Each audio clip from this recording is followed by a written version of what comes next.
Growing up, Emma always felt there was something unspoken lingering beneath the surface of conversations about womanhood. She was taught to be polite, reserved, and modest, a script passed down from generations before her. The unspoken rule was clear. Female sexuality was something to be hidden, controlled, or better yet, ignored. It wasn't until she reached her late 20s that Emma realized how deeply these societal biases had shaped her sense of self.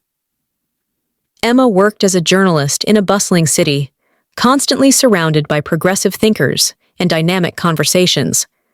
But even in spaces that prided themselves on openness, discussions about female sexuality often carried an undertone of discomfort. It wasn't about curiosity or understanding, it was about judgment. Women who openly embraced their desires were labeled as too much, while those who remained silent were considered proper.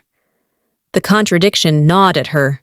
One evening, after a heated debate during a podcast recording, Emma decided to write an article titled Unveiling Female Sexuality: How Society's Biases Keep Us from Thriving.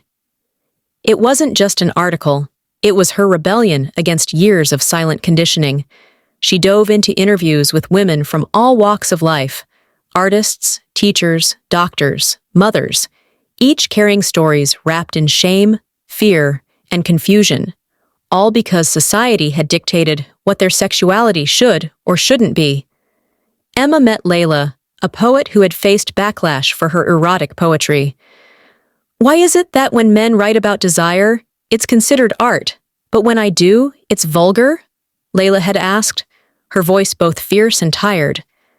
Then there was Sophia, a mother of 3 who confessed she had never felt empowered to explore her own desires because she had been taught that her role was to satisfy, not to feel. As Emma gathered these stories, she recognized a painful pattern.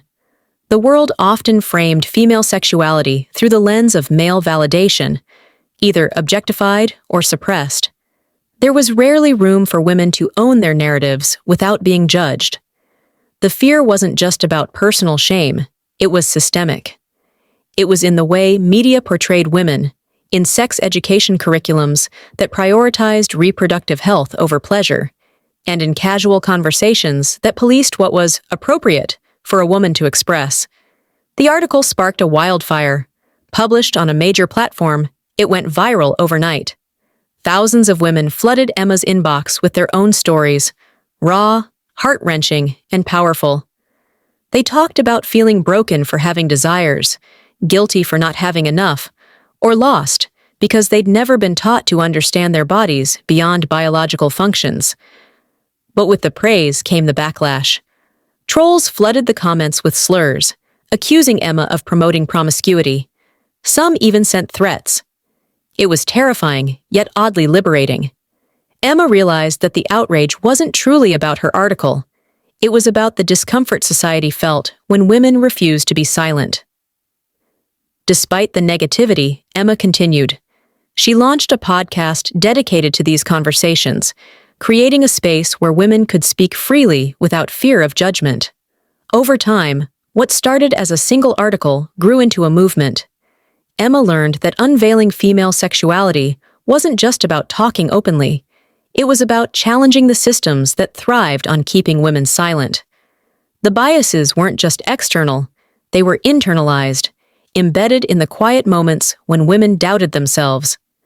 By confronting those biases, Emma not only helped others, but found herself thriving in ways she never imagined.